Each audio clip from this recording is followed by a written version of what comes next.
Hey foodies, welcome to liveloveloverecipes.com. இன்னைக்கு நம்ம சேனலில் நம்ம பார்க்க போகிற ரெசிபி வீடியோ என்ன அப்படின்னு பார்த்தீங்கன்னா, கோதுமை ரவையை வச்சு எப்படி ஒரு பொங்கல் செய்கிறது அப்படின்றது தான். இது பேசிக்கலாக ஒரு வெயிட் லாஸ் ரெசிபி. பட் இதை கிட்ஸில் இருந்து பெரியவங்க வரைக்கும் எல்லாருமே சாப்பிடலாம். ஏன்னா புரோக்கன் வீட் அவ்வளோ நல்லது. நிறைய நியூட்ரிஷனல் ஹெல்த் பெனிஃபிட்ஸ் இதில் இருக்கிறதுனால எல்லா ஏஜ் குரூப்புக்குமே ஏற்ற ஒரு ஃபுட் இது. பொதுவாகவே ஒரு வீட்டை 3 பார்ட்டாக பிரிச்சுக்கலாம். வீட்டோட அவுட்டர் மோஸ்ட் லேயரை பிரான் அப்படின்னு சொல்லுவாங்க. இந்த பிரானில் அதிகமான ஃபைபர் கண்டென்ட் இருக்குது அப்படின்றதுனால உடம்புக்கு ரொம்ப ரொம்ப நல்லது. இதுக்கப்புறம் உள்ளார இருக்கிற கண்டென்ட்டை நம்ம எண்டோஸ்பெர்ம் அப்படின்னு சொல்லுவாங்க. இந்த எண்டோஸ்பெர்மை பொறுத்த வரைக்கும் கார்போஹைட்ரேட்ஸும் ப்ரோட்டீனும் ரொம்ப ரொம்ப அதிகம். அதே மாதிரியே எண்டோஸ்பெர்முக்கு உள்ளார இருக்கிறதுக்கு பேர் தான் ஜெர்ம். இதில் அதிகமான நியூட்ரியன்ஸும் எசென்ஷியல் ஆயில்ஸும் இருக்குது. ஸோ நமக்கு கோதுமை ரவை அப்படின்னு வெளியில் கிடைக்கிறது எல்லாமே எப்படின்னு பார்த்தீங்கன்னா, இந்த பிரான், எண்டோஸ்பெர்ம், ஜெர்ம் இது எல்லாமே நல்லா ப்ராசஸ் பண்ணி நமக்கு கிடைக்கிறத தான் புரோக்கன் வீட் ரவா அப்படின்னு நம்ம சொல்கிறோம். இப்போது ஒரு முழு கோதுமையில் இருக்கிற எல்லா சத்துமே இந்த உடைச்ச கோதுமை ரவையிலையும் இருக்குது.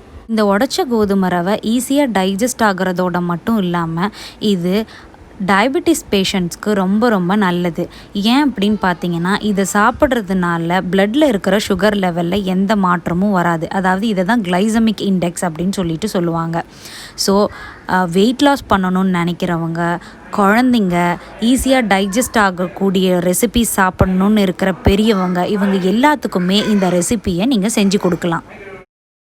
இப்போது ஒரு குக்கரை ஹீட் பண்ணி அதில் 2 tablespoons of ghee and 2 tablespoons of ஆயிலை ஹீட் பண்ணுங்கள். ஆயில் நல்லா சூடானதுக்கு அப்புறமா இது கூட 1 டீஸ்பூன் ஆஃப் ஜீரகத்தை ஆட் பண்ணி நல்லா ஜீரகம் பொரியிற வரைக்கும் வெயிட் பண்ணுங்கள். இப்போது இது கூடவே நாம் பொடி பொடியாக சாப் பண்ணி வச்சுருக்கிற 1 இன்ச் ஜிஞ்சரை இந்த எண்ணெயிலேயே போட்டு நல்லா பொரிய விடுங்க. இப்போ இது கூடவே நம்ம நறுக்கி வச்சுருக்கிற ஒரு வெங்காயத்தை ஆட் பண்ணி நல்லா சாட்டே பண்ணிக்கோங்க. இப்போ காரத்துக்கு தேவையான பச்சை மிளகாயை ஆட் பண்ணிக்கலாம். நான் 2 பச்சை மிளகா தான் ஆட் பண்ணியிருக்கேன். ஏன்னா என்னோடய மிளகா ரொம்ப காரமாக இருந்தது. இப்போது பச்சை மிளகாவையும் ஆனியன்ஸையும் நல்லா சாட்டே பண்ணிக்கோங்க. இப்போது இது கூடவே கருவேப்பிலையை ஆட் பண்ணி நல்லா சாட்டே பண்ணிக்கோங்க. இப்போது இது கூடவே நம்ம எடுத்து வச்சுருக்கிற வெஜிடபிள்ஸை ஆட் பண்ணிக்கலாம். இன்றைக்கி நான் எடுத்து வச்சுருக்கிறது என்னென்னா, கொஞ்சமாக நறுக்கின கேரட்டும் கொஞ்சமாக எடுத்து வச்சுருக்கிற ஃப்ரோசன் பச்சை பட்டாணியையும் ஆட் பண்ணிக்கிறேன். இது கூடவே நீங்கள் பீன்ஸ் கூட ஆட் பண்ணிக்கலாம். ரொம்ப ரொம்ப நல்லா தான் இருக்கும். இப்போது சேர்த்த வெஜிடபிள்ஸை நல்லா சாட்டே பண்ணிவிட்டு இது சீக்கிரமாக குக் ஆகணும் அப்படின்றதுக்காக குக்கரை லிட்டை வச்சு க்ளோஸ் பண்ணி கொஞ்சம் நேரம் குக் பண்ணிங்க அப்படின்னா இது ஈஸியாக குக் ஆகிடும். இப்போது இந்த ப்ரிப்ரேஷனுக்கு தேவையான வாட்டரை ஆட் பண்ணிக்கலாம். நான் 3/4 கப்பு உடைச்ச கோதுமை ரவையும் 1/4 கப்பு ஊற வச்ச பாசிப்பருப்பும் ஆட் பண்ணியிருக்கேன். மொத்தமாக 1 கப்புன்னு வச்சுக்கோங்களேன். இதுக்கு நான் 3 கப் தண்ணி ஊற்றிருக்கேன்.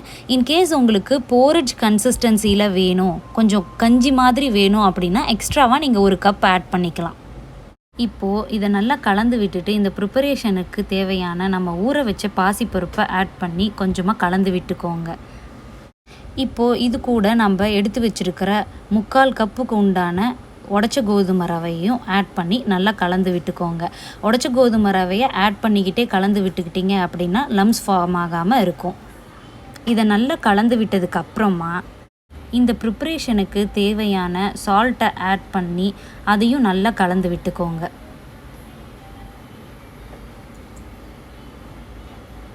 இப்போது குக்கரோட லிட்டை மூடி 2 விசில் வச்சிங்க அப்படின்னா நம்மளோட உடைச்ச கோதுமை ரவை பொங்கல் ரெடி. இப்போ பார்த்தீங்களா எவ்வளோ அழகாக பொங்கல் ரெடியாகி வந்திருக்கு அப்படின்னு சொல்லிட்டு.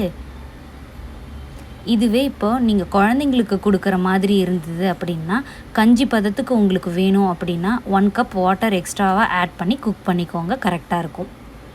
இந்த ரெசிபியை நீங்களும் ட்ரை பண்ணிவிட்டு எப்படி வந்திருக்கு அப்படின்றத கமெண்ட்ஸில் சொல்லுங்கள்.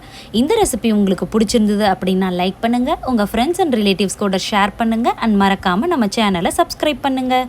தேங்க்ஸ் ஃபார் வாட்சிங்.